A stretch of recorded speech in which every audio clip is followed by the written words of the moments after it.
நடிகர் விஷால் அவர்களுக்கு பல வருடங்களாகவே திருமணமாகாமல் இருந்துட்டு இருக்கு. ஒரு சில வருடங்களுக்கு முன்பாக நிச்சயதார்த்தம் வரை சென்றுவிட்டு அந்த திருமணம் திடீரென தடைப்பட்டு அதன் பிறகு பாத்தீங்கன்னா விஷால் அவர்கள் தொடர்ந்து படங்கள்ல ரொம்பவே பிஸியாக இருந்தாரு. தற்போது பாத்தீங்கன்னா ரீசெண்டாக யோகிடா அப்படின்ற பட விழாவில் சாய் தன்ஷிகாவுடன் தனக்கு இருக்கும் காதலை அந்த மேடையிலேயே வெளிப்படுத்தினார். சாய் தன்ஷிகா அவர்களுமே விஷால திருமணம் செய்து கொள்ள போவதாக அந்த மேடையில அதிகாரப்பூர்வமாக பேசியிருந்தாங்க.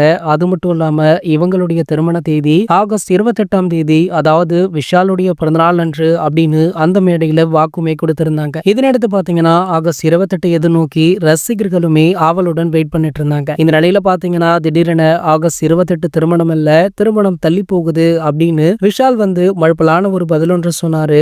ஆகையால இந்த காதலுமே ஊத்திக்கிச்சா அப்படின்னு பலருமே அவரை ட்ரோலுமே பண்ணாங்க. இந்த நிலையில பாத்தீங்கன்னா நடிகர் சங்க கட்டிட வேலை முடிந்த பிறகுதான் என்னுடைய திருமணம் அப்படின்றதையுமே விஷால் அவர்கள் மென்ஷன் பண்ணியிருந்தாரு. சோ ஆகையால கட்டிட வேலை எப்போ முடியறது, திருமணம் எப்போ நடைபெறது அப்படின்னு பலருமே கேட்டுட்டு இருக்க இந்த வேலையில தற்போது சாய் தன்ஷிகா தரப்புல இருந்து விஷால் அவர்களுக்கு அழுத்தம் கொடுக்கப்பட்டிருக்கா. கிட்டத்தட்ட இந்த காதல் திருமணத்துல முடியாது அப்படின்ற மாதிரி அரசல் புரசலாக ஒரு தகவல் சமூக வலைதளங்கள்ல வைரலுமே ஆகிட்டு இருக்கு. கூடிய விரைவிலேயே பத்திரிகையாளர்களை சாய் தன்ஷிகா சந்திக்க உள்ளதாக சொல்லப்படுது. இது போன்ற செய்திகளை பத்தி நீங்க உடனே தெரிஞ்சுக்க நம்மளுடைய தமிழ் நியூஸ் எக்ஸ்பிரஸ் சேனலை மறக்காம சப்ஸ்கிரைப் பண்ணிக்கோங்க.